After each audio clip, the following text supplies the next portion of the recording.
देखिए, आज supreme court ने विजय शाह के साथ साथ कई मंत्रियों को फटकार लगाया है और इस बात से साफ जाहिर है कि इस देश में कानून एक है तो इंसाफ अलग अलग नहीं हो सकता। इस देश में कानून एक है तो फिर फैसले अलग अलग नहीं हो सकते। सुप्रीम कोर्ट ने साफ शब्दों में बताया, खुलकर बताया है कि दरअसल इसका फैसला, इसका हक, इसका इंसाफ सिर्फ माफ़ी से नहीं हो सकता, क्योंकि बार बार बीजेपी के नेता, भाजपा के नेता और मंत्री माफ़ीनामा लिख रहे थे, माफ़ी मांग रहे थे, वीडियो जारी कर रहे थे।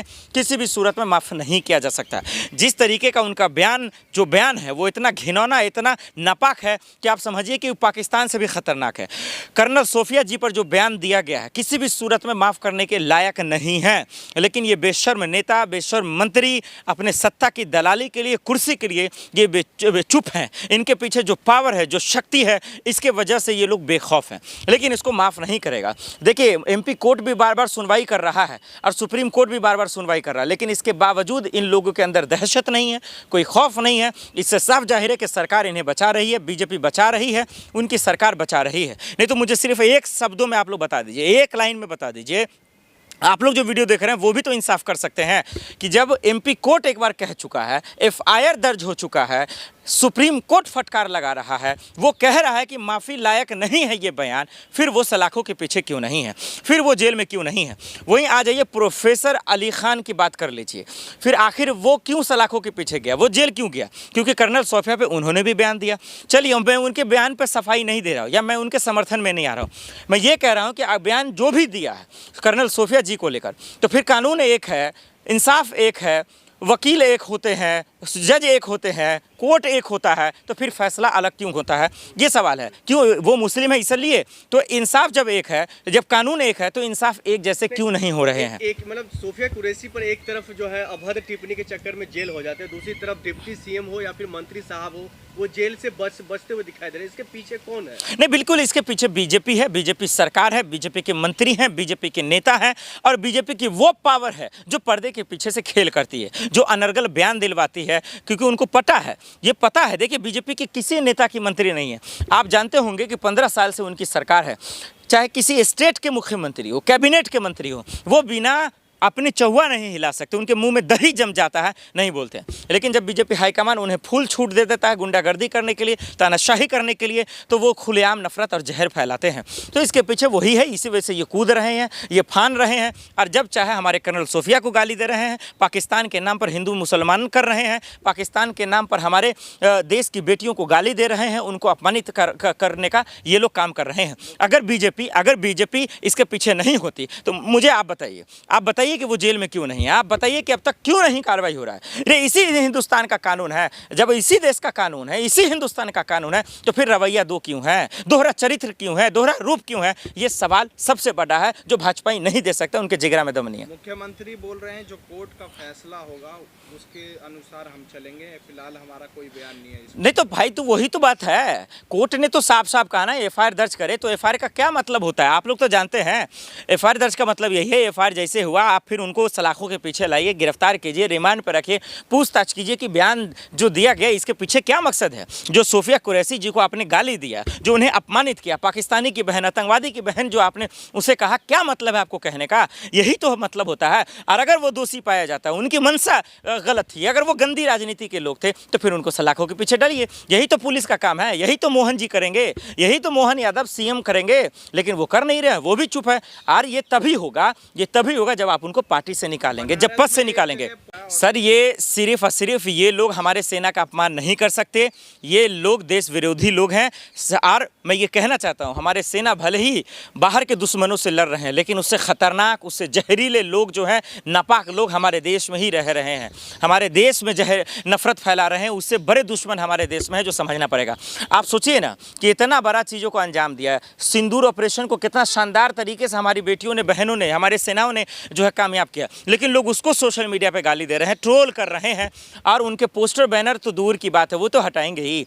ये लोग तो जानते हैं लाशों पर राजनीति करने वाले हैं, तो ये सेनाओं का तो छोड़ दीजिए, इन पर राजनीति करना तो उन लोगों के लिए आम है। तो ये पोस्टर बहुत आम बात है। ये बीजेपी के लोग गंदे लोग हैं, ये गंदी राजनीति है। सुप्रीम कोर्ट फटकार लगा रहा है, कोर्ट फटकार लगा रहा है, लेकिन ये जेल में नहीं जाता। इनकी हिम्मत नहीं है, इनकी हिम्मत नहीं है कि इनके पुलिस उनको जेल में डाले। देखिए हिंदुस्तान माफ़ नहीं करेगा।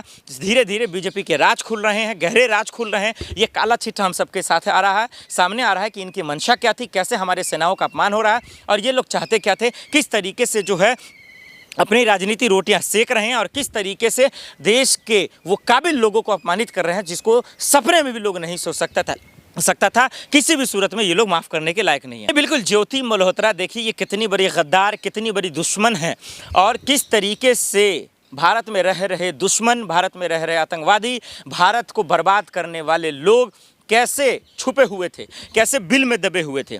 पहलगाम हमला से लेकर कनेक्शन हो या फिर पाकिस्तानी का समर्थन करने वाले लोग जो भारत में रह रहे थे, ये कितना बड़ा मामला है।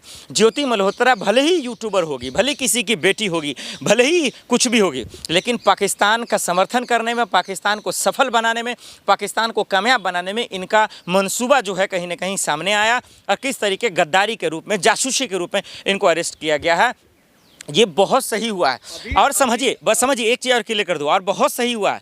हमें ये हमारे भारत के लोग, हमारी एजेंसियां, भारत का कानून व्यवस्था अगर और भी एक्टिव हो तो ज़्यादा अच्छा होगा कि बाहर के दुश्मन से तो लड़ ही लेंगे सब लोग मिलके, लेकिन जो अपने घर में हैं, जो अपने घर के का खाते हैं और अपने थाली में खाकर छेद करने का काम करते हैं, ऐसे जासूसों को, ऐसे गद्दारों को, ऐसे आतंकवादियों को पहले सलाखों के पीछे में डालें।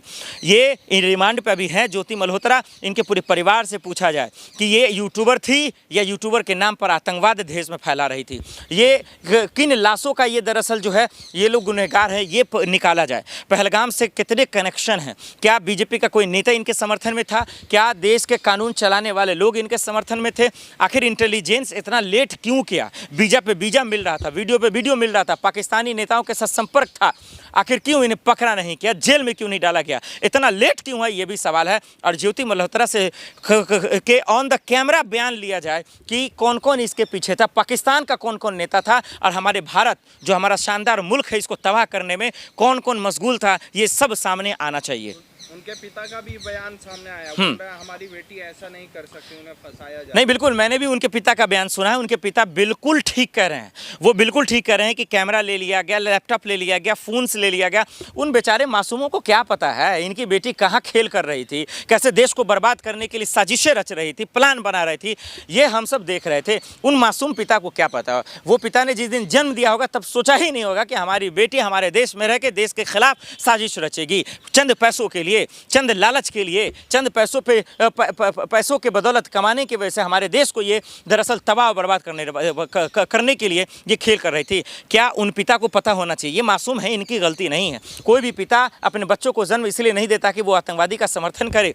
पाकिस्तान जो हमारा देश मुल्क है उसको जाकर जो है, माफ़ कीजिए, पाकिस्तान जो हमारा दुश्मन मुल्क है दरअसल उनका समर्थन करे। तो अगर ऐसा समर्थन करने वाले लोग हैं तो चिंता का विषय है। कोई भी पिता ऐसा नहीं सोचता है। 3 से 4 मुस्लिम युवक नहीं भाई, इसमें हिंदू मुसलमान की कर रहे हो? कोई आतंकवादी का कोई धर्म होता है क्या?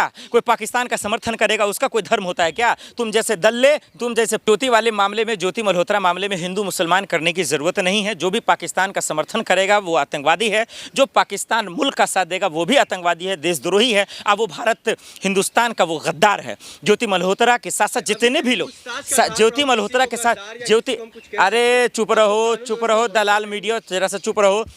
जो भी ज्योति मल्होत्रा का समर्थन करेगा वो गद्दार है, वो देशद्रोही है। देखिए, उसको हिंदू मुसलमान के एंगल से आप देखेंगे तो इंसाफ नहीं हो पाएगा। आज कहीं ना कहीं पहलगाम में जो हमला हुआ है और जिस तरीके से उनकी तस्वीरें वायरल हो रही हैं, आज भी ट्रेंड कर रही हैं, अगर आप जाके देखें तो जिस तरीके से उनका तस्वीरें हैं, उनके वीडियो आ रहे हैं, इससे कहीं ना कहीं जाहिर होता है कि जितने भी हमारे लोग शहीद हुए 25 से 26, उन लोगों के परिवार पर को चिढ़ाना चाहती हैं ये कहीं ना कहीं।